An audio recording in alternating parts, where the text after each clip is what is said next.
saying he's injured, but he won't be after the first. Hey, good evening. Welcome to the regular city council meeting for the city of Ellensburg, February 2nd. We'll begin with the Pledge of Allegiance, led by Councilmember Palmer. I pledge allegiance to the flag of the United States of America and to the republic for which it stands, one nation, under God, indivisible, with liberty and justice for all. Clerk, call the roll, please. Beauchamp? Here. Goodloe? Here. Lilquist? Here. Elliott? Here.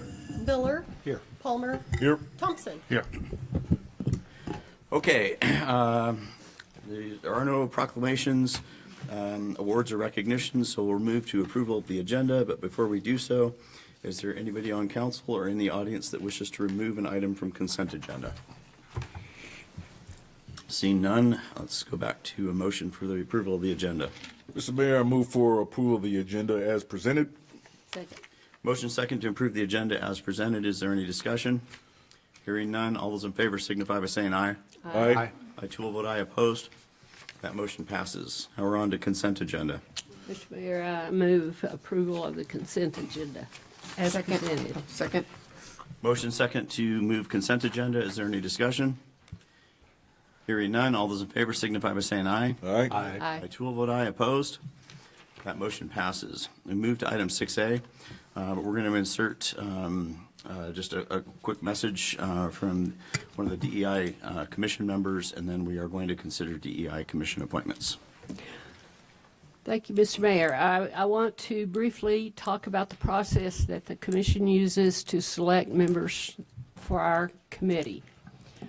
We have a subcommittee that is responsible for talking with the candidates who are interested. We have 8 questions that we ask everybody, same question everybody gets. We cannot ask any additional questions. We have to stick by the questions that we put together. We've been using these questions for quite some time, and they prove very successful in our ability to separate the candidates that we feel like can contribute to our commission. So we use that same process. On Thursday afternoon, we interviewed 5 candidates. We started at 4 and we got through at 6:30.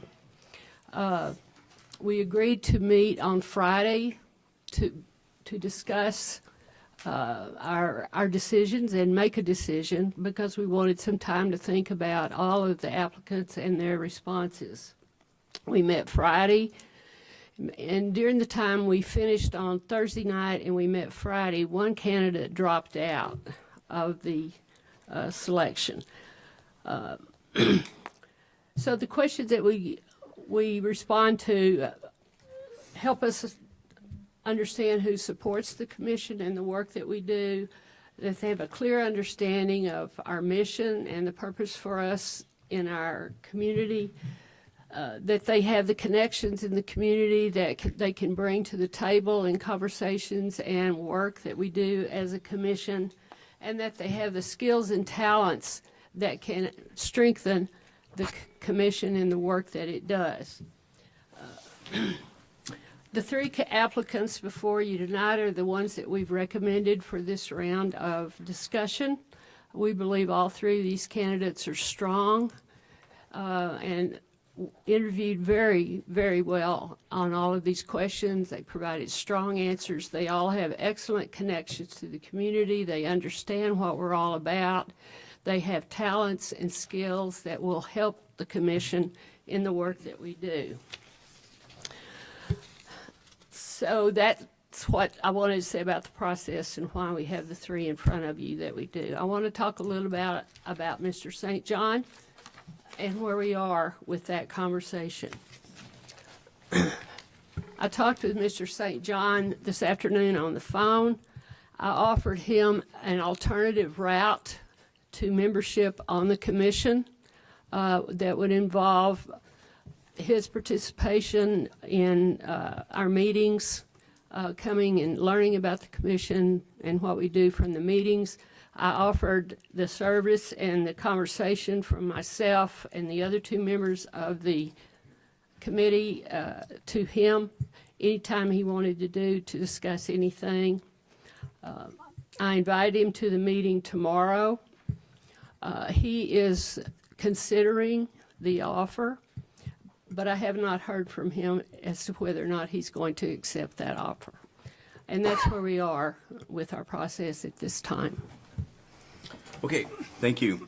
This is page 136, and just to kind of lay out how we're going to do this, we'll have the presentation for the appointments. The council, is this a straight up vote, or is this approving what the recommendation is? You can prove what the recommendation is. Okay, so we'll vote up or down on the recommendations from the current DEI commission appointments. We're not going to discuss candidates that aren't in this process. If you wish to comment on something that's not on the agenda, that would be available to you in item 7, which is public comment on non-agenda items. Two of the candidates are here. Okay. And under normal circumstances, we do invite the candidates here. Actually, all 3 were invited here. 2 of them are here, and typically they'll come up to the podium, make a brief introduction. Council will ask questions, and then I'll allow for public comment. So again, page 136, and we have DEI commission appointments. Hello, Nicole Klaus, staff to the DEI Commission. As Councilmember Goodloe indicated, the Diversity, Equity, and Inclusion Commission has an interview subcommittee consisting of herself, Amber Hofer, and Candy Cleary. We have 4 vacancies currently on the commission, and we had 5 applicants interview for those vacancies. The interviews were last Monday, January 26th. In the time from the first interview to the when the subcommittee met again to make final decisions, 1 applicant did withdraw due to privacy concerns. Based on the interviews, the subcommittee recommended moving 3 of the 4 names forward, and those names are Amber Darting, Judd Ike Gray, and Cody Natland. And the terms are for the 3 vacancies, and they do have different expiration dates based on what was left of the term, so those have been assigned in your packets. Okay, and did you want to introduce? Yes, at this time I would like to invite Amber Darting up to provide an introduction.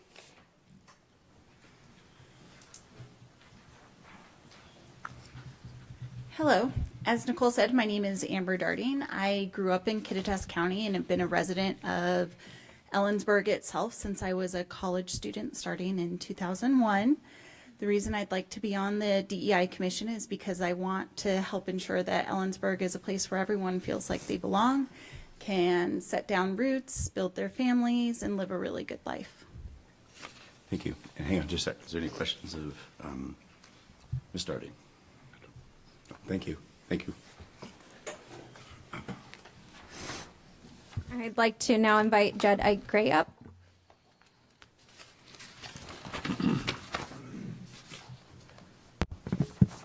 I always have to do this with a microphone. Hi, my name is Judd Ike Gray. I am a resident of Ellensburg. I live in city limits. I moved here in 2019 after I finished graduate school in Michigan. I grew up in New York. I wanted to become a part of the commission because of personal connections to various businesses and interests in the town. And I feel that Ellensburg is a very special place that I call home, and I want to feel like it's home for everyone else. Thank you. Any questions of Mr. Gray? Thank you. Okay, members of the public who wish to speak to the candidate selection, the 3 recommendations. Yeah, just go to the podium, please. Yeah, and this is just so the audience that's watching can hear the comments. I just want to make sure that I understand when I can speak. Since Councilmember Goodloe was talking about Jeff St. John, in the candidate process, is now the time to speak on that, or is it going to be non-agenda? It'll be on non-agenda items. Okay. So, yes. Okay, thank you. Just because this is a simple decision, yes or no, on the recommendations, and it can be made individually. Any other comments or questions? Nobody online? Council? Mr. Mayor, I recommend that we approve the appointment to the DEI Commission of Amber Darting, Judd Ike Gray, and Cody Natland. Second. We have a motion and a second to affirm or appoint Amber Darting, Judd Ike Gray, and Cody Natland to the DEI commissions. Is there any discussion? No, I would just say I appreciate Councilmember Goodlow's overview of the process and the detail that went into this. So, and appreciate all the applicants putting their name forward. Okay, thank you. So we have a motion second, no further discussion. All those in favor signify by saying aye. Aye. I too will vote aye. Opposed? No. Okay, that motion passes. We move to item 7, which is public comment on non-agenda items. We'll deal with people who signed up. There's nobody online. Okay, so there's nobody online, so I'm not going to skip that part. So again, your comments are limited to 3 minutes. Total time allowed for this is 30 minutes, which could be extended only by a vote of the council. Do not identify yourself as a candidate for elective office or make any statements which are pro or for any ballot measure. Non-agenda items may only address items on which the council, for which they have identified on their registration form. They must concern city business over which the council has control. When you are recognized to speak, state your name, whether you live in the city, Kittitas County, or elsewhere. State whether you are representing yourself or others, and again, state the topic that you wish to speak on. Please do not engage in conduct that disrupts or disturbs the orderly conduct of the meeting. And most of the time, we will not react as a council to your presentation, but we may direct you or you may get follow-up information from staff.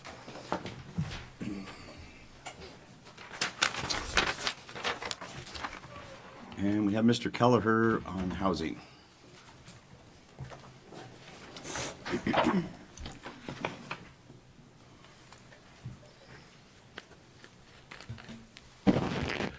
Thank you, Mr. Mayor. I guess that's an agenda item later on. I'll speak on the pool. Pat Kelleher, Ellensburg. Pool first. To just remind, as a sole member of Pool First, the founding credo is, pools make it nice to live here. And it's kind of the icing on the cake. And, if we start getting rid of icing, pools need to go the front of the line. The corollary is if you need to fund core things like fix a street, fix a water main, hang a light, and you run out of funding. Oh no, you just give me a call. I'll put the chain and the lock on the pool. No problem. That's Pool First. Trying to follow where we are in the process, so I went to your website and I'm a little confused. Mr. Keller, you put housing down? I moved. That's a agenda item. Okay, So we're going we'll to switch change that that over to- to pool. Got it. Sorry to interrupt you. Go ahead. I think I opened it, but you get reference to the community pool website, and now I'm really confused because there's a request for qualifications to structurally evaluate the building with specific emphasis on infrastructure improvements necessary to repurpose the building. And that study will be completed in September 26. I'm not familiar with the pool being repurposed, so I'm a little confused. I know that you've had a leak since a year ago, last November. The money's been allocated in the budget to do the study, to figure out the leak, and then money to repair the leak. And, you would think the website for the public would be the place to go to get updated on that. And there's no update on that. The study was funded in your 25 budget, so we're out of that cycle, but you're biannual. So I'm just a little confused on where we are. You've done your job. You've allocated the money. So, you're not going to pick up the hammer and the shingles or whatever, the engineering to do it, although some of you are qualified to do that. You've allocated the money, and we're not seeing any action. Thank you. Thank you. Ms. Comfort, DEI Commission seat.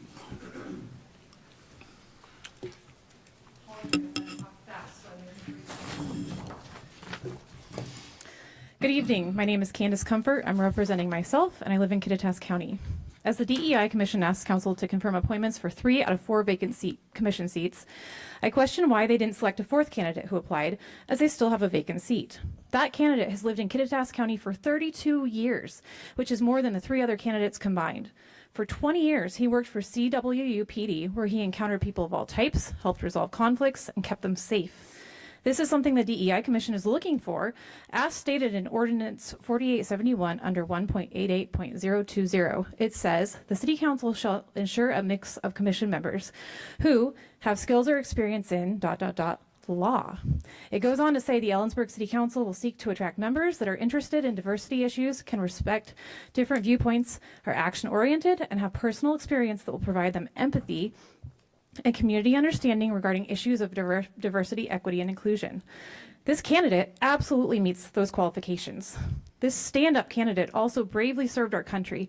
He is a Purple Heart veteran who, when interviewed, said the war effort in Iraq, including his own injury, was worth it, as he was able to help the Iraqi people.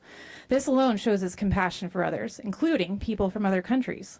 The candidate has also served on the Kittitas County Civil Service Commission and was written a glowing letter of recommendation for reappointment by the Civil Service Chief Examiner to the Board of County Commissioners. When asked on his application his reason for wishing to serve on that commission again, he said, "Just want to be involved with the community and veterans' causes." He was also a temporary member of the Veterans Advisory Board. This impresses on me that he has a desire to serve those who might need extra help and is actively seeking to be involved in our community. When people online heard this candidate wasn't selected for the DEI Commission, they had a lot to say. Listen to the following. Even though I'm probably on the opposite side of the political spectrum as you, I'm also disappointed to hear that he was denied this opportunity. He is a wonderful person and would be fantastic for this position. A wonderful friend to my extended family, some who are part of the LGBTQ+ community. The St. John family has great hearts for the Ellensburg community. Another, yep, this is a mistake. Jeff is a good man who would have taken the responsibility seriously. This coming from a screaming lib.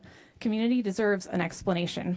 Another, the man is also a Purple Heart. Ellensburg just lost out big time. I think Jeff is politically middle of the road. Worked at CWU for years. And yet another. Wow, this is so disappointing to read. Jeff is a stand-up member of our community and would have been a fantastic addition to the commission. And one more. This is just not right. He would have been a great asset, well known and respected. The comments go on. So I pose a question to the City Council and the DEI Commission. Why was candidate Jeff St. John not selected for the 4th vacant seat on the DEI Commission? Please reconsider appointing the stand-up member of our community to it. Thank you. Thank you. Ms. Patterson? And again, DEI selection.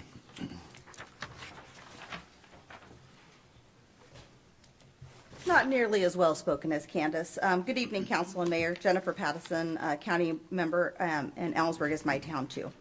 As someone who was part of the Braver Angels workshops, where we tried to tell you what is dividing our city, and then the city workers brought before the council a guideline that appeared to be a compromise that was met by the DEI Commission with absolute resistance.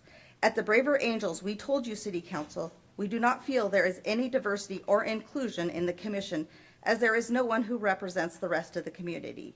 Now, there has been another applicant who seems to represent some common ground, and the commission has chosen to bypass this person and even leave a vacancy.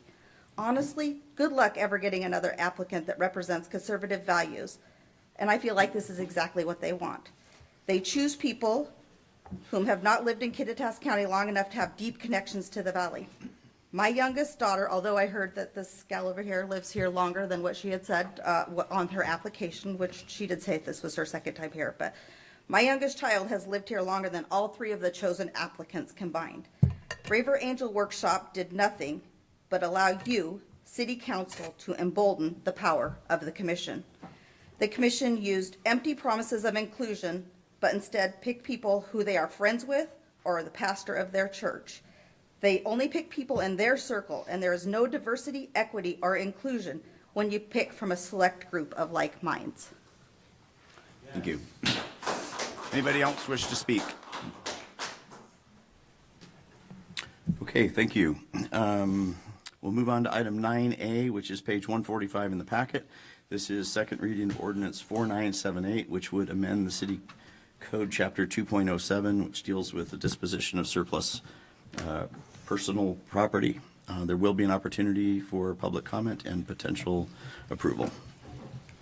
Good evening, Mr. Mayor and Council. I'm Keith Bassett with the city's finance department. As we discussed at your last meeting, the ordinance before you falls under your umbrella of oversight and policy setting regarding accountability of the city's resources. The ordinance would update the policies related to determining which articles of personal property, basically everything you can touch except real property, can be surplused administratively, and which items would need approval from this body before they could be disposed of. This ordinance streamlines surplus personal property disposition for items with an estimated value of $50,000 or less, and clarifies the requirements for disposition of all surplus personal property. There would continue to be a distinct process for surplus personal property originally purchased for public utility purposes, but would only require council action for articles valued greater than $50,000 per item, which is aligned with the statutory threshold. As staff presented at your last meeting, many of the specific provisions of code related to surplus personal property remain unmodified in this ordinance. The city has a robust set of asset management policies and procedures, and although this change will create some administrative efficiencies, it's not anticipated to have much financial impact. Staff recommends conducting second reading and adoption of ordinance 4978. I'd be happy to answer any questions. Council, questions of staff? Hearing none, is there anybody in the audience who wishes to speak on this issue? There is nobody online. Council, can we get a motion? Mr. Mayor, I move to conduct second reading and adoption of ordinance 4978, amending Ellensburg City Code, Chapter 2.07, the sale or disposition of surplus personal property. Second. We have a motion second to conduct second reading and adoption of ordinance 4978, which deals with surplus property. Any discussion? Hearing none, will the clerk call the roll? Beauchamp? Yes. Goodloe? Yes. Locust? Yes. Miller? Aye. Palmer? Yeah. Thompson? Yes. Elliott? Yes. An ordinance of the City Council of the City of Ellensburg, Washington, amending Ellensburg City Code, Chapter 2.7, sale or disposition of surplus personal property to clarify policies and align with state requirements. Item 9B, page 151, this is ordinance 4980, second reading and potential adoption. This would be the approval of a rezone at 2011 Old Highway 10. There will be an opportunity for public comment. Thank you, Mr. Mayor. Good evening, Council. Mark Rudd, Associate Planner with the Community Development Department. As you'll recall, at the January 20th meeting, this council held first reading of Ordinance 4980 and approved findings of fact, conclusions of law, and adopted them from the hearings examiner based on their open record hearing on December 29th, 2025. This is site-specific rezone of 2011 Old Highway 10, again, 5.8 acres from commercial highway to industrial light. As an ordinance, it requires a second reading. Council has already conducted approval of this, so it just requires second reading of the ordinance, the text of which it begins on page 153 of your packet. I'm happy to go over any details if we need any review on that. Council, any questions of staff? Hearing none, is there anybody in the audience who wishes to speak on this issue? Nobody online? Council? Mr. Mayor, I move second reading and adoption of ordinance 4980 relating to the proposed rezone request. Second. We have a motion second to conduct second reading and adoption of ordinance 4980, which rezones the property at 2011 Old Highway 10. Council, any discussion? Hearing none, will the clerk call the roll? Beauchamp? Yes. Goodloe? Yes. Locust? Yes. Miller? Aye. Palmer? Yeah. Thompson? Yeah. Elliott? Yes. An ordinance of the City Council of the City of Ellensburg, Washington, relating to zoning and amending Title 15 of the Ellensburg City Code by changing the zoning classification of certain property within the City of Ellensburg from commercial highway CH to light industrial IL. Item 11A, page 164. This is the Yakima Humane Society, Ellensburg Animal Shelter contract. There will be an opportunity for public comment. Good evening. I'm Cameron Clayson with Ellensburg Police Department, here to talk about the Yakima Humane Society contract with the city of Ellensburg. Yakima Humane Society has managed the city's animal shelter since 2022. The current contract expired on December 31st, and a price increase was agreed upon due to rising animal care costs. This contract would continue through 2028. The shelter's seen an increase in demand in animals. The shelter services rose with intakes up 18% from 2024 just to 2025. That's a 175 animal increase. With the increase of animals, that's an increase in cost. That includes food, medical expenses, vaccinations, and specifically spay and neuter surgeries. It should be noted that all animals that are adopted out of the Ellensburg Animal Shelter are spayed and neutered before they leave to help control the pet population. The financial plan, the contract establishes a sustainable funding plan to support operational needs. In 2025, the contract was $120,000. In 2026, that would increase to $150,000, which is about a 25% increase. In 2027, it would increase by 5% to $157,500. And in 2028, it would increase another 5% for $165,375. The total increase was $112,875 over the 3 years. The scope of work primarily remains the same with a few added features. The Humane Society is going to rebrand to the Ellensburg Humane Society. There was some confusion because they were called the Yakima Humane Ellensburg Shelter. That caused a lot of confusion with residents wondering why Yakima Humane Society was running our Ellensburg shelter. So they're going to rebrand that to make it a little more easier to understand. And they are also going to try to recruit at least 2 Kittitas County residents on their board. They did have somebody on their board. However, there's no longer any residents from the Kittitas County on the board, so they're going to try to do that. And they're going to commit to increasing donation revenue to kind of help offset costs. We believe this contract would be good for the city and the community. We ask that you authorize the city manager to sign a contract with Yakima Humane Society for continued shelter operations through 2028 and approve necessary budget adjustments. And I'm open for any questions. Council, any questions of staff? Just to clarify, this is exclusive of the bequest that the city received regarding capital updates for the shelter. So this is just purely operating. Yes. Okay. Yeah, I guess I'd just like to point out, because it's kind of one of my issues, this still has us paying less than we would have been paying if we were doing these services internally. Correct. Which was the model we moved away from 4 or 5 years ago. Okay, thank you. Any further questions of staff? I think my understanding is this agreement with the Humane Society, it sort of pairs up with what they are also doing with the county for Upper County and the portions outside Ellensburg. I mean, it's not related to our agreement, but they are also providing these services in the county. Is that Yes, they provide that to the county as well, and they also have a separate contract for that. right? Yeah. Yes. So it's a good, efficient Yes. arrangement. Thank you. Okay, thank you. Anybody in the audience?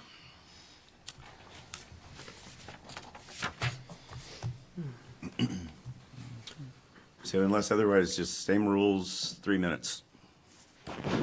Pat Kelleher, Ellensburg. I think it's my understanding that the county also contributes to this. And it doesn't show here, but I don't think you charge any rent on the existing building. So we have the building. We have $165,000. I don't know what the county kicks in, but I think it's over 100,000, so 200. So it is really good to see animals taken care of 365 days a year, 24 hours a day, sheltered, and they're fed. They're not turned away at 9 o'clock in the morning. They keep there the whole day. And you know, to make that $500,000 investment into animals is very important because, you know, pets are important to people. They're almost family. They're not family, but almost family. So $500,000 investment into pets, you know, is a good, and it is cheaper than the old model. So it's a good value. So, I highly support this. I think it's very important for the community. Thank you. Anybody else wish to speak? Council. Mr. Mayor, I move to authorize city manager to sign a contract agreement as attached or in substantially similar format with Yakima Humane Society to continue animal shelter operations for the city of Ellensburg through 2028 and approve the necessary budget adjustments. Second. We have a motion second to authorize the city manager to sign the updated contract with the Yakima Humane Society. That's all you're getting out of me. Any discussion? Hearing none, all those in favor signify by saying aye. Aye. I too will vote aye. Opposed? That motion passes. Item 11B, page 183, public opportunity comment. This is Peregrine Software annual subscription. Hello. Again, it's Cameron Clayson with Ellensburg Police Department, speaking for our Peregrine software platform. Essentially, Peregrine is a software platform designed for public safety agencies to combine and analyze data from various sources. This technology will make us more efficient by being able to search multiple platforms with one quick search. We are currently using outdated technology from the late 1990s, early 2000s, making it hard to search through data and getting inconsistent results. This will connect to our existing police reports, our dispatch records, and body camera systems for comprehensive searches. And it provides automated data organization and dashboards for better crime tracking and analysis. This is just another step towards our data-driven policing to help us, find the areas that we need to patrol as well.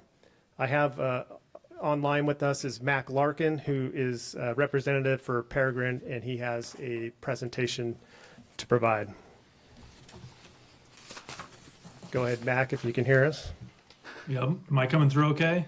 You are. Perfect. Captain, thank you so much, and council, appreciate the opportunity to be here.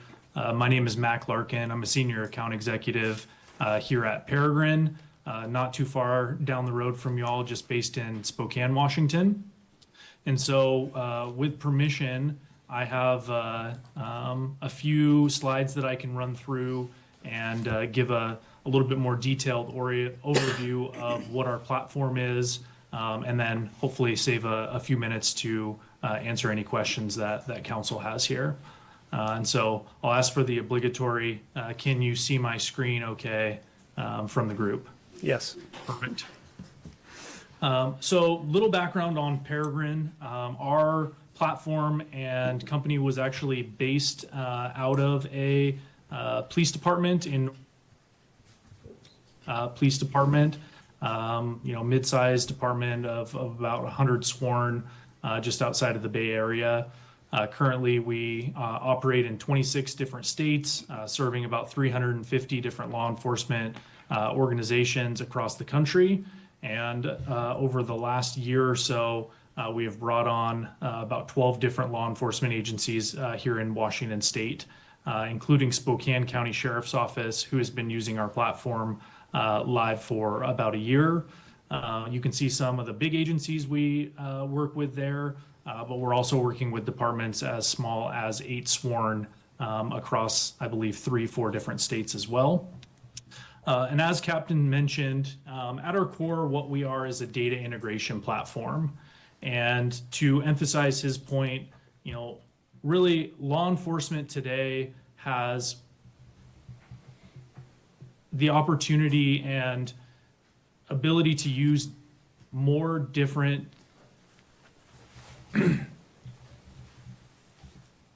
law enforcement agencies today have more data than they ever have had in the history of policing. Those include different data sources, data requirements, and these different types of data are housed in disparate sources that are really good at, doing their one individual purpose, but not at sharing data or having that data commingle with other information in a meaningful way. And so what we do for an agency is actually integrate all of those different data sources. In this case, the management system that Ellensburg PD is using, the 911 records, as well as the digital evidence. And it doesn't matter if those different data sources operate on an on-prem basis or in the cloud, we're actually going to connect them in a way that a non-technical user can walk up and actually use this without having to code or have an IT background. And really this leads into the second problem that we help come in and solve, because just having all of the data in one place doesn't really mean anything if it's not modeled in a way that can actually do something. Data is really dirty, things aren't always entered in correctly, there's often duplicates in systems, it's not connected. And so we're going to enhance it, make it easy to use, and really create efficiencies and consistencies so that any user within Ellensburg PD can walk up, whether they're searching for a name, an address, a vehicle, what have you, all of the records that are tied to that individual search will show up in one interface. And so this is a good way to kind of map out the way that data flows into Peregrine. And on the back end, as Captain mentioned, we can not only help with searches, but with that information getting constantly updated within our platform, we have the ability to do a lot of great things as far as dashboards and creating some statistics that can be shared throughout the community for transparency purposes as well. And so I think what this really leads to is more efficiencies across every role within a department, crime stats and mapping, as I mentioned, faster response times. If I have the ability to search one person that might have 15 different records within the current management system and have that all surface in one place, I'm able to act on that much faster. We're doing some tremendous things with officer safety and officer wellness to provide some oversight into the types of calls for service that officers are responded to, and really help lead to data-driven and community-oriented policing. And so, a couple of examples here that I can share where you can see this being used not just by one tech-minded individual within a department, but having the access for dashboards for executive leaders, investigations tapping into multiple different systems, at the click of a button, analysts being able to do deep dives and create workbooks that can expand not just within a single agency, but through those other agencies in Washington who are using Peregrine as well. Patrol, having this accessible from either an MDT, the computers that most officers have in their vehicle, or right there on a cell phone as well. We are a mobile-friendly platform, providing real-time operations. We have the ability to go beyond just static data, but getting into anything else that you would want to do from that standpoint for overseeing a fair or a big event that was going on in town. And then IT personnel, we have a great team that comes in, often is spending a significant time on site to help clear and create server space, et cetera. So I will bounce over to our use of AI within this platform, because I know that this is an important topic to discuss. And I think that at its core, AI is a great tool for analyzing large amounts of data and connecting back to the individual source in which that data comes from. And so, what I'll mention here from the start is that Peregrine is not deploying any AI models that is taking city information and opening it up to something like a ChatGPT or what people are used to hearing when they think of AI. We actually bring in a CJIS compliant model directly to your individual instance. And so that is all that the machine learning is modeling off of. It's not taking global matters and inserting any points of reference or direction that are outside of that closed instance of AI. We always have specific callouts within the system of where that's being used, tying back to source records, and we let customers decide whether and when AI gets even used at all. And so, humans are always in the loop with the way that we use this system, making sure that, if it is noticing an error in an AI model, that is machine learning driven. You have the ability to, correct that, work with our team to enhance that model, and have it move on from there. That is all I had as far as a presentation. I know our time was limited, but I wanted to leave a few minutes here for any Q&A that was coming from the group. So I'll go ahead and stop sharing. Okay. Council questions? Mac, thank you. This is Delano Palmer. I appreciate the presentation. I got 3 questions for you. Yes. First, as you know, the city has a flock system. For those that aren't aware, flock is our camera system that we have in the city. We've implemented that along with the county to help out with being able to track off of license plates for people that are going through the community. So it's helping out with things like stolen vehicles or human trafficking and that kind of stuff. But one of the issues that we're having with the flock system, unfortunately, within the legislation, is we've seen records requests go out for that, and it's kind of stuffed up the system with the fact that all this data has to be collected. Could you talk to us about how this system deals with records requests, or is it retaining anything? Is it creating new information that has to be record requested? Yeah, great question, and I think you nailed it with the last statement there. Peregrine is not a system that creates any new records. And so what it does, in fact, is actually help with public records requests in kind of unifying all the information on a specific topic, person, address, whatever, and tying directly back to the source system where that exists.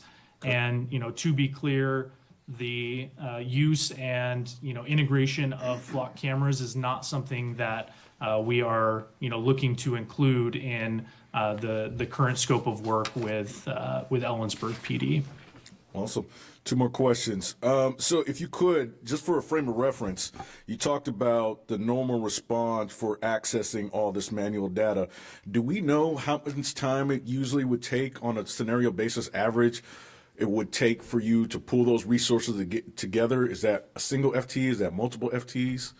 And what does that look like within this, I forgot how to pronounce it, Peregrine, forgive me, system? Yeah, I don't believe we have anything, set in stone of this is how much time this costs that person, but we do realize that this system will make things more efficient, especially for someone who's producing those public records requests, because they can search it in one system and find the information that they need to find and where they can find it, because it'll point them right to those reports and have a link to what those report numbers are. Yeah. So it should increase efficiency. I mean, are we talking hours, days? I'm just kind of curious about that. I can tell you that I spend approximately 15 hours a week looking at data. And if you factor in the use of our criminal analyst when we're looking at dashboarding and some Chief, of these. Can you move over to the microphone a little bit? Figures. You got red flagged, just saying. Okay. Sorry about that. Pull over. But with the analytical support and stuff, we're putting a lot of time in it. To equate that to an FTE, I probably couldn't do that, but I know that you pay me a very good salary, and I shouldn't be wasting a lot of your time and your resources having to go through all of this. This is a solution to a problem that we've had for a very long time. Thank you. And last question I have here, as far as how or who is there any kind of validation check regarding the AI component associated with this, as far as those source resources? And I guess this is more to you, Mac.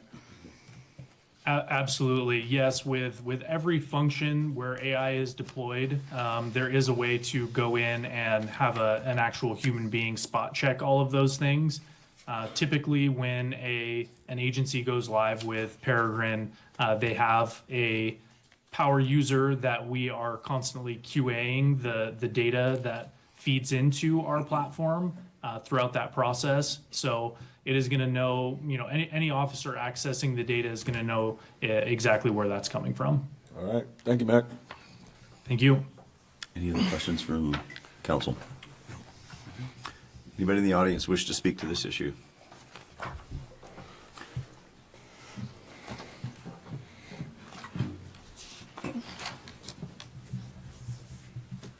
You said, Dave Sturgill. Yeah, introduce yourself. Dave Sturgill, Ellensburg resident. too curious for his own good. You said power user will QA any AI decisions. Is it your intent for that power user to be based at the Ellensburg Police Department, or is that someone at Peregrine? That is a representative from Ellensburg Police Department. Thank you. Anybody else? Thank you. Council. Mr. Mayor, I move to authorize the city manager to sign the order form as attached or in substantially similar format for Peregrine. Second. We have a motion second to authorize the city manager's signature on the software agreement with Peregrine. Is there any discussion? Hearing none, all those in favor signify by saying aye. Aye. Aye. I too will vote aye. Opposed? That motion passes. Item 11C, this is page 199. This is a professional services agreement between Ellensburg Downtown Association and the City of Ellensburg. There will be an opportunity for public comment.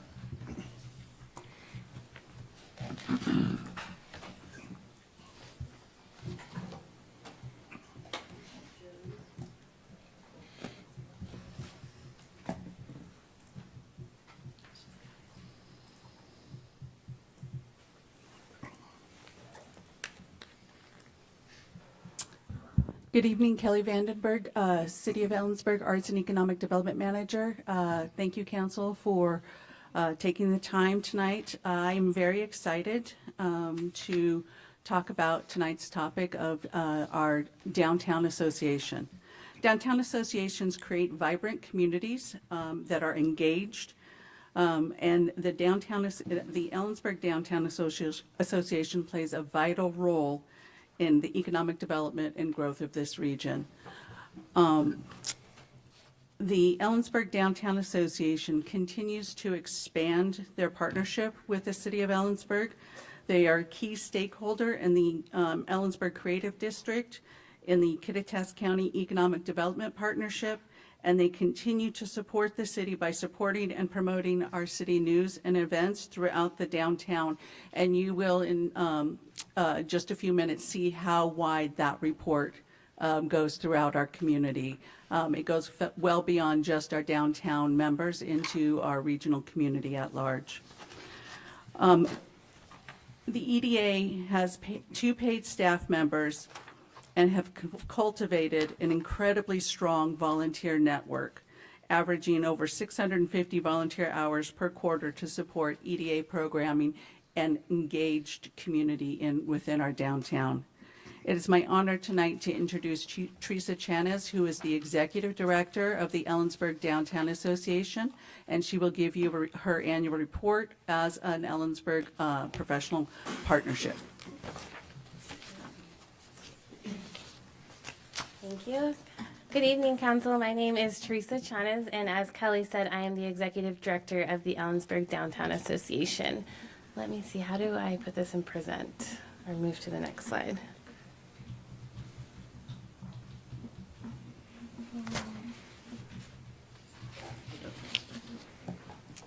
I guess I'll just click there. Okay, great. Okay. Thank you so much for having me tonight. So we are one of 38 Main Street cities across Washington State, and we represent 25 blocks of downtown Ellensburg. And this is up from a few years ago where it was 16 blocks. We changed our bylaws to accommodate the creative district and serve more of our downtown. And we are governed by a board of directors, all volunteered. And we act within the Main Street 4-point approach, which is a nationwide initiative that has committees for design, promotion, economic vitality, and outreach for our downtown district. Our role in downtown is to drive foot traffic, spending, and overall vibrancy. We deliver marketing, events, and programs that create a strong sense of place and community. And last but not least, we also have a very big volunteer program. As Kelly said, we've tracked quite a few volunteer hours the last few years. And within that comes people getting to have a say in the work that we're doing and also a sense of belonging within our downtown. In 2025, we hosted over a dozen community-facing events. We will do similar for 2026, but we're still finalizing what that calendar will look like. And as we were preparing for this presentation, it was awesome to pull all of the statistics or some of the statistics and really see the growth of our community. You'll see from this slide that we've had a growth in people visiting our website to see what's happening in downtown. Our volunteer hours have continued to grow. And most importantly, our trick or treat event, it was pretty shocking to see that from 2023 to 2025, we saw an increase of 800 kids. This is tracked from Ellensburg Pet Center. They have a clicker that they track all the kids that come in. And so we get numbers from them after each trick or treat event. And it's kind of wild when you see how much that's grown, and potentially even more based on who went into their location. And then we also saw a 260% increase in our Facebook views in 2025. So we went from 417,000 views in 2024 to 1.5 million views on our Facebook page in 2025. This just shows that people are interested in what's going on downtown. There's regional interest. We're seeing more people coming to our events because of this. So we're definitely seeing growth. So with that human growth, we're seeing growth on the economic part as well. So the first graph will show our Shop Local contest, which is a contest where people can spend $25 or more, upload a receipt, and be entered to win prizes. In 2023 and in 2024, this was a citywide initiative. So as long as the receipt was anywhere in Ellensburg, it was an eligible receipt. And in 2025, we decided to keep it to just our downtown district. And we saw close to $5,000 increase with putting those parameters quite a bit tighter. And then our Girls Night Out event, this is a huge economic driver for our downtown. You can see from the graph here that we have anywhere between 33,000 and 65,000 brought in a single night. This is a 4-hour event that invites, it's a ladies' night out, but anyone into our downtown to shop, enjoy deals, have a good time, and our businesses would be very upset if we didn't do it just because of the economic impact it has, and we're able to track those through raffle tickets. Okay, and as we look back on 2025, I'm going to just give an update on each of our committees. So our design committee, they're a force, and they launched the first ever blank canvas party. This was a party behind Gallery 1 in the alley, and it was in support of more public art in downtown Ellensburg. And just in a 3-hour event, they raised almost $20,000 to support public art. And with that, it catapulted into them launching what is now the Ellensburg Mural Society, and this is a subcommittee of the EDA. And they will work on things like new murals, mural restoration, and also graffiti abatement. Right around the same time, we also completed work on the Ross the Hub mural. This is on the side of the Kleinberg building. It's pretty noticeable. If you haven't seen it, I recommend checking it out. And this has been something that we've been working on for the past 2.5, 3 years to raise enough money to complete this. It was about a $50,000 project. And this group also launched the Downtown Ornament Program. We're in the 3rd year of it. And what I love about this program is that it gives people a sentiment for community pride. People are getting in the habit of now saying, I need the next one, I need the next one. So it's just something people can take with them, have a sentiment for our community. And it's also a great fundraiser for us. And then we will be continuing, but we also began our downtown roofline lighting project. So if you're ever in downtown and you look up, you'll notice that some of the roofline lighting is either falling down or the light bulbs are out. So we are trying to start to relight all of the buildings in downtown. It's going to be a progressive project as it's a lot of time and resources to get this done. But we were able to do the west side of Pearl Street this last year, and we will continue that project into 2026.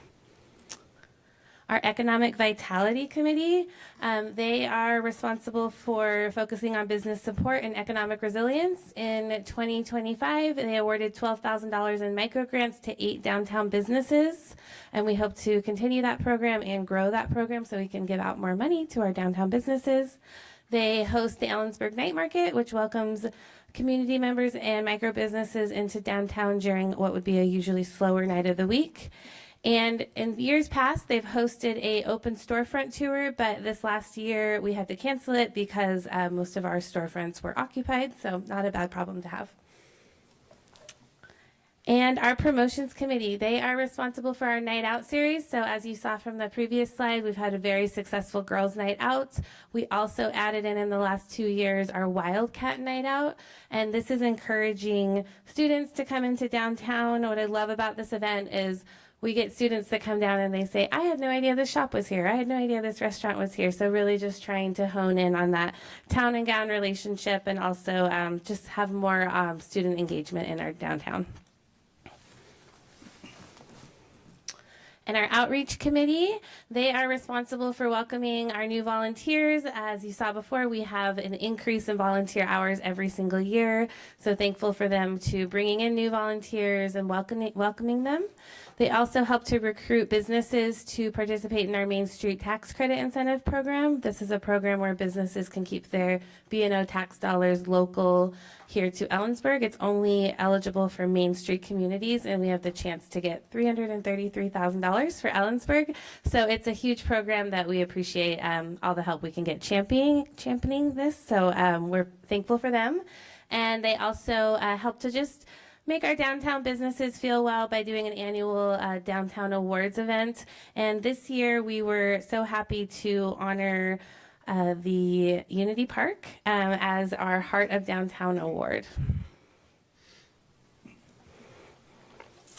Okay, so all the good stuff, but with that does come some challenges. So as you can see, everything is growing. This last year we saw a huge increase in our events and the amount of attendees. So something that has come to our attention is just needing to be more cognizant of crowd control and security. So some of our events have gotten so large that we will start to move forward with working more closely with our city partners and EPD just to make sure that those events stay safe. And then just with everything tightening up, there is still a lot of economic pressure on our downtown businesses. So we're launching monthly business meetings where we're asking businesses to come, talk to us, find ways that we can collaborate, have more partnership with business owners to find ways to support them and drive more commerce to them. And then our B&O cap, our Main Street Tax Credit Incentive Program, with all the cuts that have been happening lately, we've seen this get much, much more competitive. So it's 60% of our funding at the Downtown Association. So we have to be really cognizant this year of making sure that we get those funds earlier and not let them get eaten up by other communities. And then something that's been new to us is we're receiving more feedback around downtown about curb appeals. So we're working closely with buildings and building owners to find solutions. Basically, they're just wanting more accountability around exterior maintenance, such as chipped paint, aging facades, signage, and general upkeep. So we're going to be working closely with our partners at the city to help find reasonable solutions to some of the facade and curb appeal improvements. And then what's ahead? We will have our 2026 calendar out soon. It'll look pretty similar to the last year's. Like I said, we are going to continue on our roof lighting project, and our design committee is hoping to launch a mural festival to do live art in downtown on one weekend. So we'll see how that goes, but we'll have more art this year in downtown. And we really want to focus on our business engagement and outreach. So making sure that our businesses are heard and seen and that we're hearing their concerns, and making sure that our events and our programs all drive for some economic relief to those downtown businesses. And then we look forward to having continuing our partnerships with the chamber, the college, the city to make all these things happen. And I'm sure many of you have heard, but one of our big things we have happening in 2026 is we are hosting a statewide conference here. It's Places 2026 will be here in Ellensburg. This will invite over 400 Main Street leaders and community builders into our town in October. And this should bring in over $200,000 in revenue in a 3-day period. So it's a really great opportunity for us to show off our city, and we're excited to work more closely with Parks and Rec and the city and other partners to make this event really great. And that is happening in October. And tonight, we're here to ask for our continued professional service agreement of $60,000 annually. This graph outlines what annually we provide based on that service agreement. So you can see there's our events, our roof line lighting project, holiday decor as far as putting the snowflakes up the tree, things like that. And last but not least, if anyone would like to get involved, we're always looking for people. It really does take community to do all of this. We're a small team of 2 right now, and it's amazing what we're able to accomplish because of our volunteers.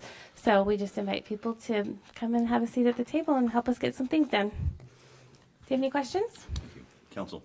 Teresa, if you don't mind, kind of speak to some of those new businesses that have been in our downtown since you've been the director. If you could kind of talk to what their opinions of are the EDA, its benefit to our community, especially for any of those new businesses.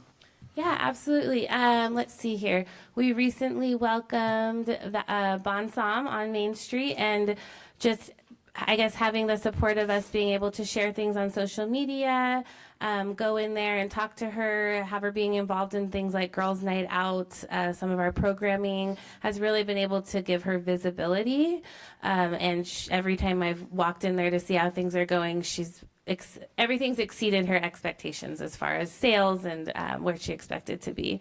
So people are, we always say we're not a membership organization. We're here. If you engage with us, then we can help you by supporting you, sharing your events, having you be involved in our events. So it just helps us get the word out about people, and given our huge reach on social media, that's a big draw for them.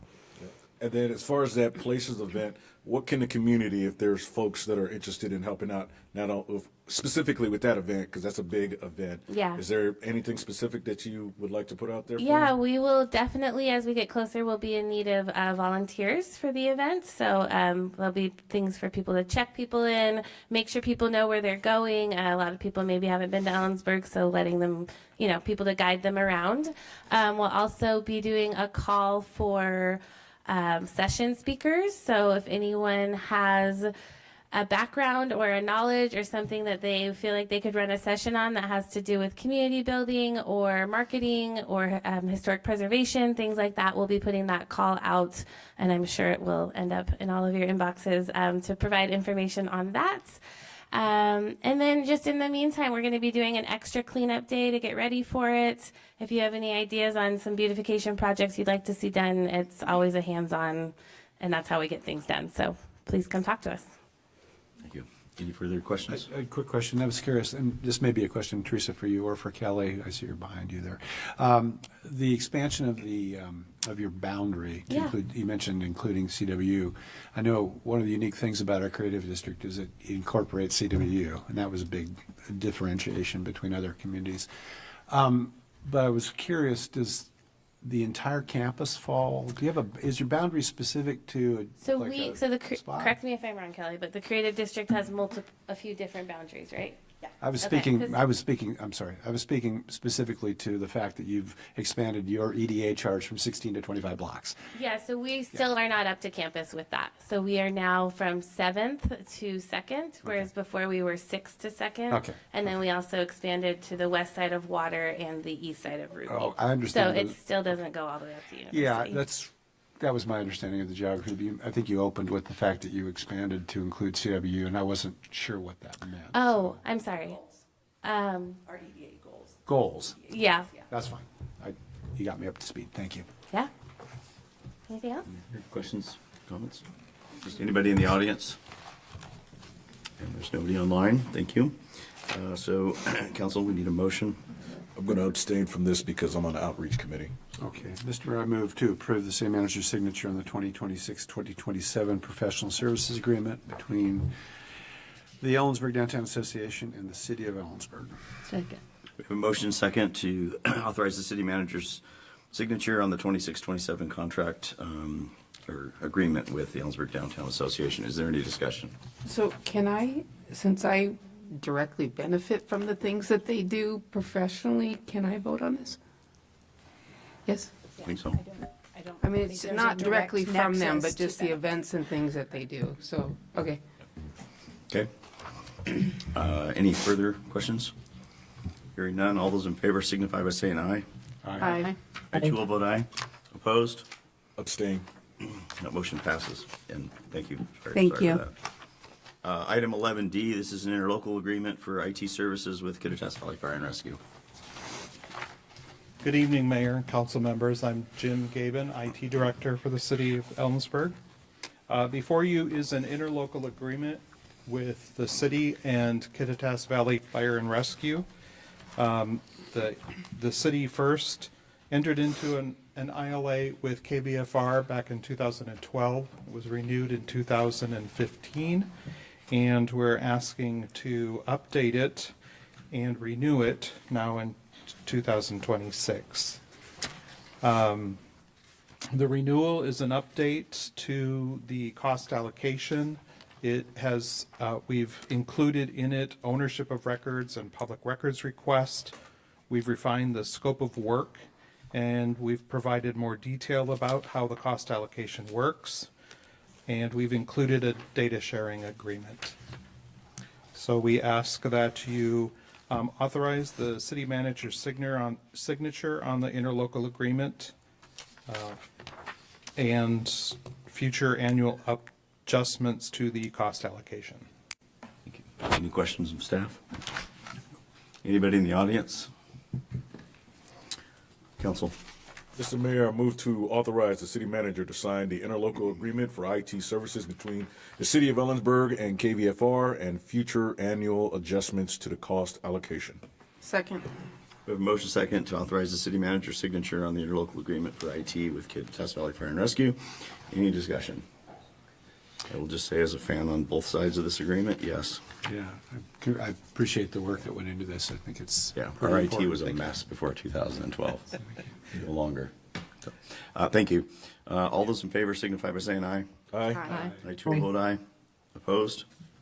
That motion passes. Item 11E is an affordable housing funding application from Habitat for Humanity on the Willow Street project. And this will be one, this is my neighbor, so I will abstain from the vote. I will have to also abstain from E and F on this as well. Still got enough for a quorum. Yep. I'm going to participate and I support it, but I'm not going to vote on it. Is that okay? Participate if you're going to abstain. Typically, you don't. All right, never mind. I won't participate. Okay, go ahead. All right. Good evening, Mayor and Council. Lily Fry, Housing Program Manager. Before you tonight is an affordable housing sales tax fund request from Habitat for Humanity, Seattle, King, and Kittitas counties for 3 two-bedroom homes on a single lot at 510 South Willow across from Mountain View Park. Habitat is requesting $1,100,000 for the 3-unit project, or approximately $367,000 per unit. They are proposing permanent affordability for these homes, which would use a ground lease model and a community land trust managed by Habitat to maintain affordability. Habitat's target completion date for this development would be August 2027. On December 3rd and January 7th, the Affordable Housing Commission reviewed the proposal. They discussed the site layout, proximity to services, cost per unit, cost per square foot, and asked about other possible sources of funding, which would involve timing trade-offs.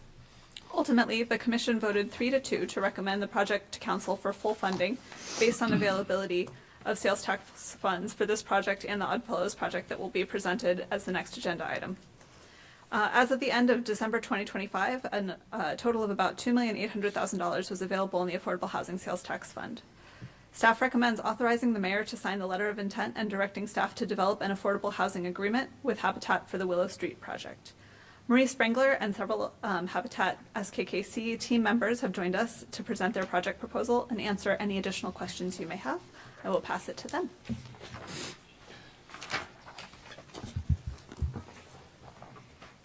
Thank you, Mr. Mayor and the council.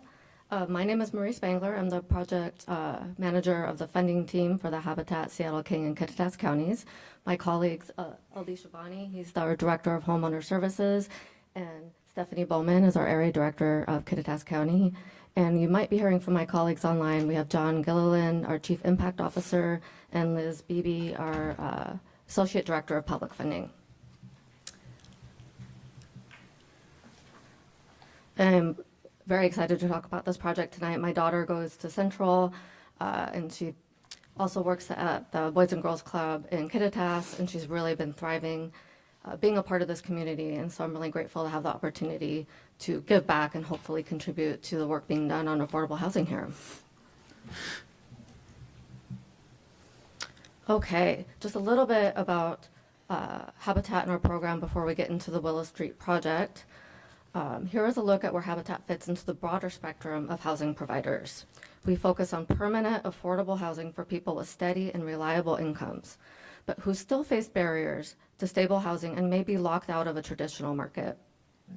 These are people from the community, like our teachers, daycare workers, or even students who have graduated from Central and are getting started on their careers, among others.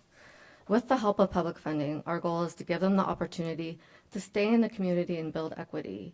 These homeowners will be investing back into the community with property taxes, and for every dollar invested in a Habitat home, it generates at least $1.65 in additional community benefits, multiplying the impact beyond the home itself.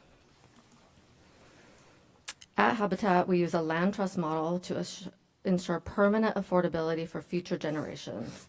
If a homeowner does choose to sell their home, we ensure the home stays affordable for the next income qualified buyer. With this model, the homeowners still build equity over time and receive a share of the increase in the home's value, which is capped at 1.5% per year. So a single investment of public funding in our development supports not just the homeowner, but every family who follows.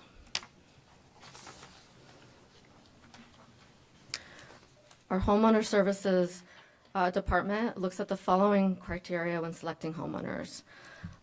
For this project, their total income must be at or below 60% of the area median income. They must demonstrate the ability to pay without being cost burdened. They must live or work in the county they are applying, in this case Kittitas, and they must be willing to partner with us through volunteering, attending classes, or participating in community events. This comprehensive program supports and guides buyers from the time of application all the way through their mortgage closing. Taking a look at our construction pipeline, as of the end of 2025, our affiliate built 458 new construction homes and completed 650 home repairs. We are always looking towards growth, and we want to help as many people as possible and plan to complete 67 more homes this year and 76 next year. We are really excited to be focusing on expanding our presence and our pipeline in Kittitas County. We currently have 3 affordable home housing projects underway in Kittitas. Some of you may be familiar with our Stewart Meadows project here in Ellensburg, where phases 1 and 2 are already completed and sold with homeowners moved in. We expect the last and third phase to be completed around the middle of the year. We also have a third project in our pipeline, the Floral Avenue project in Cle Elum, but we're really hoping to prioritize Willow Street as our next Kittitas County build, moving that up to start right as Stewart Meadows is finishing, and continuing to build on our momentum in Ellensburg. So last summer, we had an opportunity that we seized on when the land at 510 Willow Street became available. We purchased it, and it gives us an exciting chance to get started on it soon after Stewart Meadows is completed, if we have secured the funding, and it will allow us to expand our footprint here in Ellensburg. This project will have 3 two-bedroom homes at 944 square feet each. They'll each have their own parking spot, and as Lily said, the project is right across the street from Mountain View Park and St. Andrew's Church. And to keep in line with the funding restrictions, these homes will be restricted to those earning at or less than 60% AMI. Our population focus will be on veterans, but we'll also be looking at other groups such as those at risk of becoming homeless, seniors, people with special needs, and survivors of domestic violence. These homes will be held in a land trust administered by Habitat and kept affordable for a minimum of 99 years. We'll also oversee any resales of these restricted sale homes to ensure they remain affordable. Taking a quick look at our timeline, we're ready to get moving on this one as soon as we have our funding lined up. We've achieved site control last August when we purchased the property. We expect design and permitting to be completed in May, and if we are fully funded, we can begin construction as soon as July of this year with a completion date of August of next year. So just to give you an example of who in the community here could afford one of our Willow Street homes. This example is on the low end of affordability for a one-person household. So in this example, this buyer has an annual income of just over $36,000. Looking at actual job postings in Ellensburg, this could be your daycare worker, grocery clerk, medical receptionist, or maybe even a veteran with VA benefits could qualify for this. So with this income, their monthly mortgage payment would be $1,200 a month, and this includes taxes and insurance. So just a one-time investment of public funds can turn what would normally be a rent level payment into a home ownership opportunity. So I'm gonna open it for questions. Any questions on this project? I do have a question, but I'm happy to wait for others. You seem to be. Well, it's not a deep question. So quick. You mentioned, thank you for the presentation, by the way. You mentioned several times in the presentation about the project schedule and so on, if fully funded. So you may have covered it, or it may be in the report. But is this project, beyond the money that's being addressed here, is it dependent on another stack of money that you haven't yet acquired, or is this the sum total to be fully funded?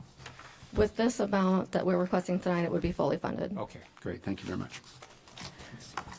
So it needs to be a rezoned, right? The property for what they're, no? Is it properly zoned for what they want to do? Yes. Yes, so because of our ADU options, it would actually be developed as one home and 2 ADUs on the lot. Okay. Any other questions? Yeah, the per square foot cost seems really high to me. Does that include the land cost? Especially you're using volunteer labor, and I don't see how that's factored in. Hi, how you doing, everyone? My name's John Gill, and I'm the Chief Impact Officer here for Habitat for Humanity. Thanks for having us tonight. I'm here just to address some of the cost questions, if that's okay.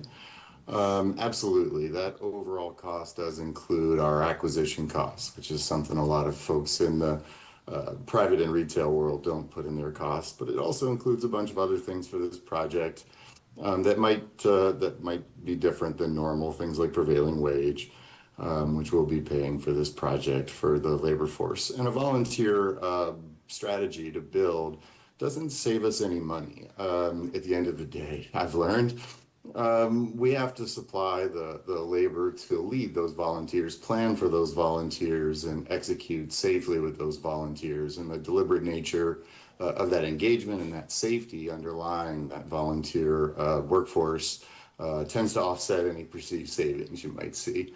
So that's kind of how our capital stack works, and that cost for the volunteer engagement is absolutely worth it for our affiliate as well. That community involvement is crucial to our mission. So anyway, there's how our capital stack might be different than you would think, and why a per square foot cost might be different than you might perceive.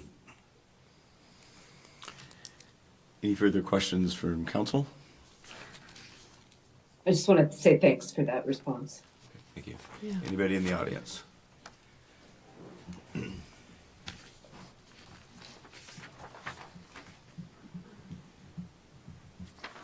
Jennifer Pattison, Kittitas County. I realize that this isn't a land trust, but I have a question for the council. Are we going to continue to allow people to build their main home and then subdivide their lot into 3 lots and sell each one off as an ADU? And we'll address that later, because it's not really related to this subject, but okay. Anybody else?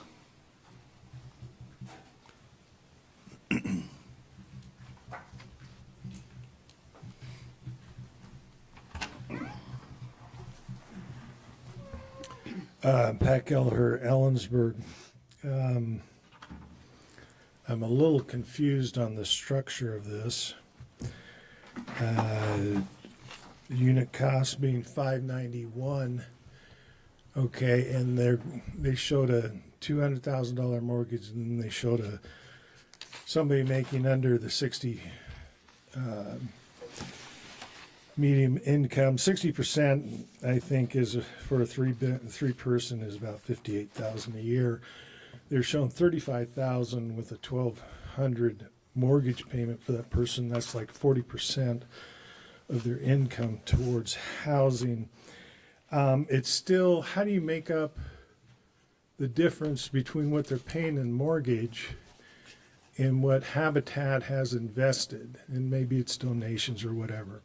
It's an interesting structure. I think it would work more in a mobile home park type setup to be successful. From the council's point of view, okay, cash is king. You got 1,100,000 that you're going to put towards affordable housing, 60 AMI. Think you should look at the, which I see every day, the grandparents' financing of the vehicle. Okay, they come in, granddaughter needs a vehicle, parents aren't going to pay for it, grandparents are going to pay for it or substantially put down a down payment. And that's your role. You're the grandparents in this thing. So let's say you take that 1.1 million and divide it by 10, you'd have over $100,000 as the grandparent. So somebody could enter the market with a realtor, look at a $300,000 home. You being the grandparent, now they have a $200,000 mortgage. You structure it so they can afford it, or they could find a $250,000 home, which I doubt exists.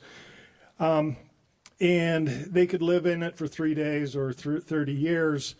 And you just have a simple clawback provision on the deed that you sell the home, you pay back the grandparents, you pay back into the fund. So instead of helping 3 families in the next 18 months, you could immediately help 10 families in the next year. In 18 months, you could probably help 20 families. They could be qualified however you want. We're going to give attention to veterans, and you have how much attention to veterans, how much attention to disabled, what's the scoring process? You don't control the scoring process. Habitat for Humanity controls the scoring process. You're putting, the grandparents are, they want it to go to their grandchild. Who are your grandchildren? What's the score on them? So Thank you, Mr. Kelleher. Thank you. Anybody else? Okay, council. Mr. Mayor, I move to authorize the mayor to sign the letter of intent and direct staff to develop affordable housing agreement for the Willow Street project. Second. We have a motion and a second to authorize the mayor's signature for the affordable housing project on the Willow Street project. Is there any discussion? I'll just say that I support the motion because, as it was presented, our continuum of housing needs in the affordable category is fairly broad, and all the projects, including the one that will follow this, that we're considering, touch on different parts of that spectrum. So, appreciate the concerns about the cost, but we come back to the reality of things like prevailing wage and things like that. So, I'm okay. I know it will be, from my perspective, a permanent addition to our affordable housing inventory. So I'm happy to support this. I agree, and I also support the partnership we have with Seattle King County and the projects that you've done so far, and I'm looking forward to seeing this construction done. Any further discussion? Hearing none, all those in favor signify by saying aye. Aye. Abstentions? Abstain. I'm abstaining. And nay. No. Okay, I got to count now. We got, what did Nancy say? Look what's. Nancy's vote. Thumbs up for Nancy and myself and David. So 3 out of the 5 were good because we abstained, or do we have to have a quorum before? Correct. The council will say a majority of those voting. Okay, so that motion passes. Thank you. Thank you.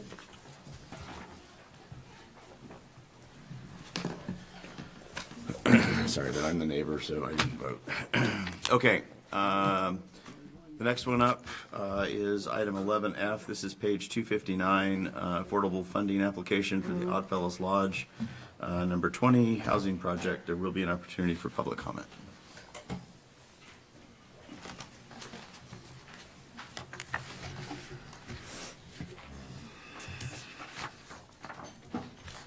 All right. Oop, almost.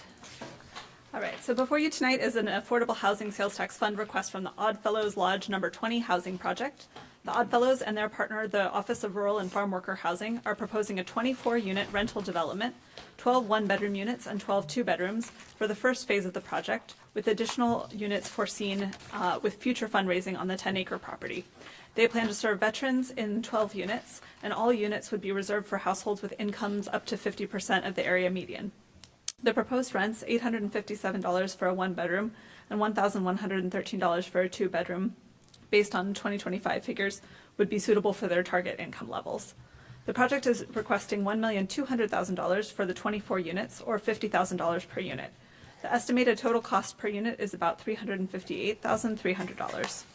The city recently received notification that we were awarded a Connecting Housing to Infrastructure Program, or CHIP grant, on behalf of this project. The project was not selected for a Housing Trust Fund or HTF award in the latest cycle, and the team can tell you more about the options for addressing that project funding gap. They are proposing affordability restrictions for at least 40 years. On January 7th, the Affordable Housing Commission reviewed the proposal and asked questions about site design options, alternate funding sources, bus service options, property management plans, and planning for additional phases. They were enthusiastic about the target population served by the development and unanimously voted to recommend the full requested funding amount. At the end of December 2025, a total of about $2.8 million was available in the Affordable Housing Sales Tax Fund. Staff recommends authorizing the mayor to sign the letter of intent and directing staff to develop an affordable housing agreement with the Oddfellows Lodge number 20. Frank Rowland, Dave Sturgill, and Doug Bommersbach are here with us tonight to present an overview of their proposal and answer your question. I'd like to thank the council for your consideration for your support on the Oddfellows Lodge 20 housing project. My name is Doug Bommersbach, and this is my colleague Frank Rowland. We're with the Office of Rural and Farm Worker Housing. We go by the acronym of ORF. And also with us is David Sturgill and Dave Soltz with the Oddfellows Lodge 20. So a little bit about ORF. We are a nonprofit headquarters in Yakima. We are affordable housing development consultants. We work primarily in rural areas of Washington, in communities such as Ellensburg. We've been working with Oddfellows for the past few years with supporting their vision for providing affordable housing. We provide technical assistance through a grant through the Department of Commerce, which is at no charge to our sponsors such as Oddfellows. And a little bit about the Oddfellows. They've been here since the beginning of the Ellensburg community. As part of their mission is to help make the world a better place to live by aiding each other, the less fortunate, the youth, the elderly, the environment, and the community. They've been a part of this community since the beginning, as mentioned. They've operated the Brick Road Memorial Park Cemetery since 1884. It's a historically significant cemetery for Ellensburg and Kittitas Valley. And they have currently 10.4 acres of excess cemetery land available. And what they've found is that the current trends out there is less burials, more cremations, and so this 10 acres has been sitting idle for several years, and they For 150 years. for 150 years. And so they have a vision to use this land in a way that supports their vision, their mission, and to benefit the community of Ellensburg. And so one of the ways that they thought that they could do that was through addressing Ellensburg's need for affordable housing, and I'll turn it over to Frank to talk more about that. Sure. As you all know, that there's a real affordable housing shortage in Ellensburg in Kittitas County. According to Commerce, Ellensburg needs 51.6 units of affordable housing, the 30 to 50 AMI per year through 2045. Ellensburg has averaged 3.6 units in the past 5 years. 60.6% of Ellensburg renters are cost burdened, and this project will help get us 24 units of folks that will not be cost burdened.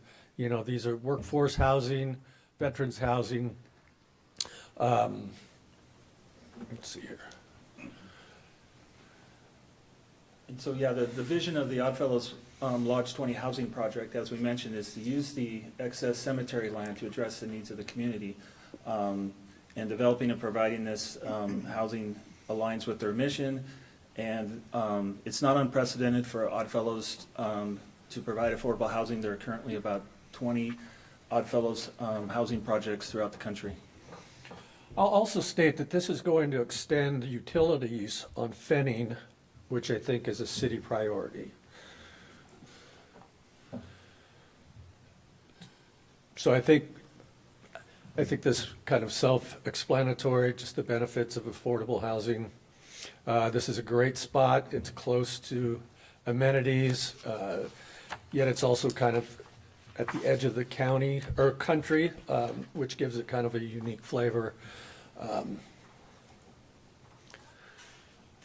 So this is kind of the location, as you can see, Fanning Road, kind of at the bottom of this property next to the residential folks. One of the things I should mention, though, is that one of the biggest challenges of starting and you know, the feasibility of providing affordable housing is acquisition of the land for the project. And as Frank mentioned, the Oddfellows have had this land for you know, 150 years. So its acquisition is already taken care of as part of this project.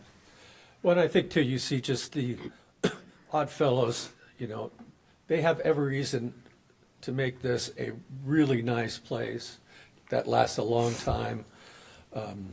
They're committed to this, to Ellensburg, and I think this really helps show their commitment. So this is just a little drawing of what it should look like, something to this effect. It might be a little. It's preliminary. It's preliminary, so there might be some adjustments to it, but that's basically what it's going to look like. So you'll have veterans on one side and affordable housing workforce on the other side. So here's our funding right now. As Lily said, we just learned of receiving the $1 million in CHIP grant. But we were told that we did not get the Housing Trust Fund grant this round because we didn't have a grant from the city of Ellensburg. And we were told that while we were presenting to the Housing Committee. So we believe that we have a really good shot at getting it this next round. But in the meantime, we have actually met with all of the 13th district representatives to see if we can get a direct appropriation right now so we can get this thing started. And I should mention, Frank mentioned we did not get the Housing Trust Fund this round, but they did put us in what they call a Tier 2 category. And because, you know, we have, if we have more leverage going in to this coming round, we're in a very strong position to get this HTF funding. And we wouldn't have to do a full application as we just did. We just have to update our budget numbers and things like that.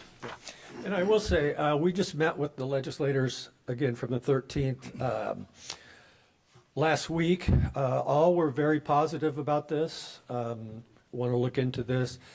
Senator Warnick was particularly excited about this, so we'll see where all that goes. But it looks very promising. It's very rare to get a CHIP grant without getting the HTF, so we believe that that's a signal on this. So $8.6 million project. Lily kind of gave you the breakdown. If we can get the direct appropriation, we'll stay on schedule and begin construction in 2026 in September, occupying in a year from then. If not, we will have to push everything back about a year. So this is just a concept drawing of what it might look like in the future. In a full development of the whole site. So this, is a phase 1 development currently, but the vision is to develop the entire 10 acres. Any questions? Council? Go ahead. I had one question. Thank you for the presentation. I think well said. I did have a question on, I think I dug it out of here, the number of units that are ADA accessible, and I think I saw in one form there are 2. Does that sound right? One bedroom, 1 2-bedroom? And I just was curious if if there's a specific target that you're required to meet through some of the other funding, or if that was just kind of the normal distribution of ADA accessible units in a development like this?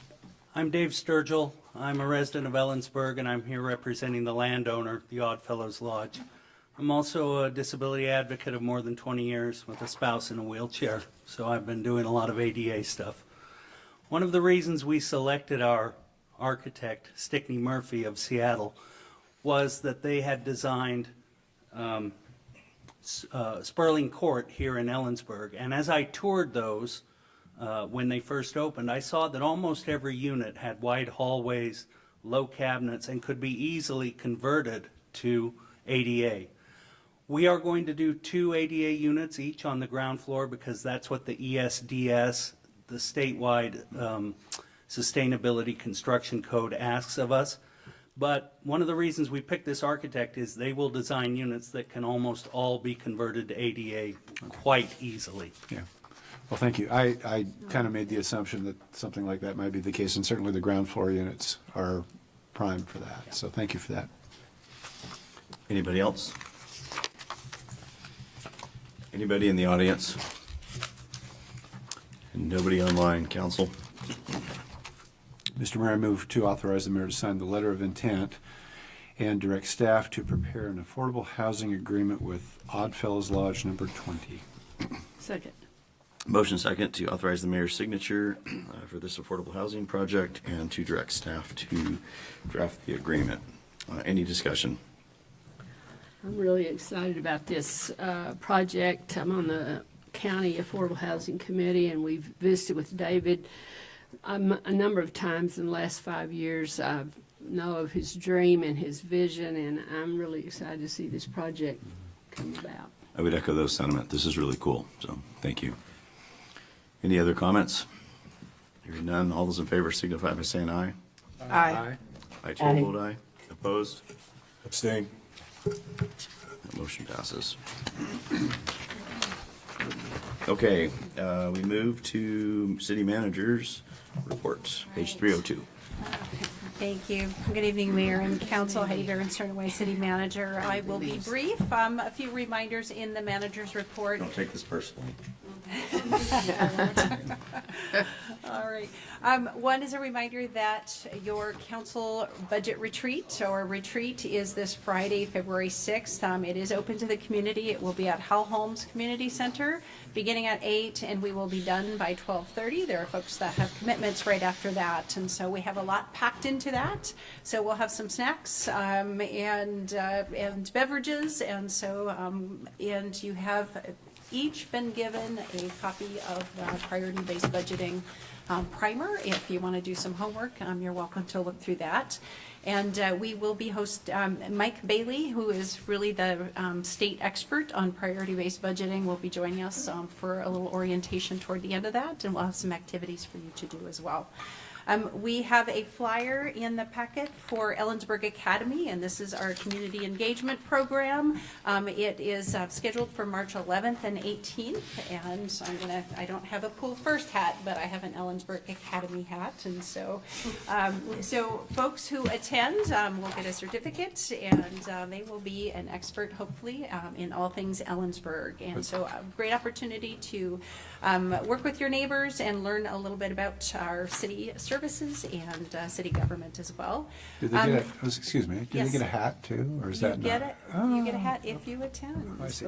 Both Sorry for interrupting. So absolutely. It was killing me. I had to know. Apparently somebody needs a hat. I don't have a pool first hat, so you know, what am I saying? Excellent.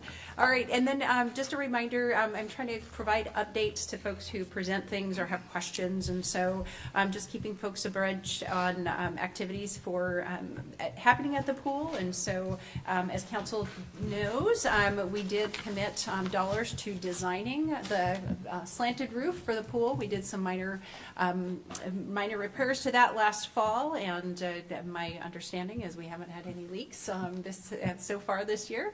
And so we have selected a consultant. They're working on details, and so that design hopefully will start in the next few weeks here, and the goal would be construction this year.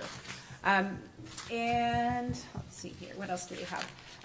As you approved an agreement with the Yakima Humane Society, they did find one community member to serve on their board. They are looking for another, and if you're interested in, especially in fundraising and animals, contact my office and we'll connect you to their board member. And again, great opportunity to serve your community. And tomorrow is a SEDS workshop. The SEDS is a comprehensive economic development strategy. It's something we're working with Kittitas County and Yakima County on. This event is tomorrow morning from 9 to 11 at the Upper County Senior Center, and all are welcome. And then just a reminder, we do have Alex Conley from the Yakima Basin Fish and Wildlife Recovery Board next meeting. And then we'll also review proposed revisions for Ellensburg City Code Chapter 1.88, in addition to a number of other activities. So with that is all I have. Questions for the city manager? None. Sarah? Okay, so tell me how to pronounce this, the L-E-O-F-F. I just say left. Left? Okay. I could I be want to say wrong. Leoff. I could be wrong. I want my Leoff. Okay, left. All right, so I, along with David, attended my first meeting, and we are just so happy that we have Beth. So she spent a lot of time getting David and I up to speed on where we are and what our role is in all of this, and so we just approved some payments out for that, and I think it's going to be a great one to sit on, so I'm excited about that. And I've got a couple of huge weeks with meetings coming up, so I'll have more on next meeting to report. Nancy? I attended the January COG meeting where we approved the job description for the executive director position and all the search documents and salary and all that kind of stuff. And so the search has begun, as far as I know, and so we're looking forward to, in the next couple of months, to getting applications, and a special committee will be reviewing those, and hopefully by May, June, maybe we'll have somebody in place for that position. I've been doing DEI stuff, working on the particularly on the candidate decisions that we presented tonight, and I appreciate the council's support on those. And I think that's all I've done. Thank you. David? Left board, my first meeting also with Sarah, and she stole my thunder. I was going to say, as my first, of all the committees I've been on over the years, this is the first one I've been able to serve with Beth as the staff liaison, and as Sarah said, She's fantastic. we're pretty darn lucky. I mean, Yeah. I was impressed, and obviously the board, you've worked together for a while, so there's a high level of trust, and I think we're in good hands, so that's all I had. Affordable housing, law and justice, solid waste, utility advisory, let's talk to Kit Camp, and I'll let Nancy talk to Yakima Fish and Wildlife, and Steer I-90 are all future meetings, so. Keep expanding your social circle. No, it's the same circle. It's the same circle. No, it's not. It's the same one as 2025. I've got pretty much my meetings ahead of me, so nothing to add there other than Hawks. Let's go Sunday. Thank you. Second. No passing on the 1 yard line. Nancy? Nancy? Just on the Environmental Commission, reminder that the recycle event is May 2nd at City Hall. Plans are coming together for that. And the Bike Month event is at the end of the month on the 30th. I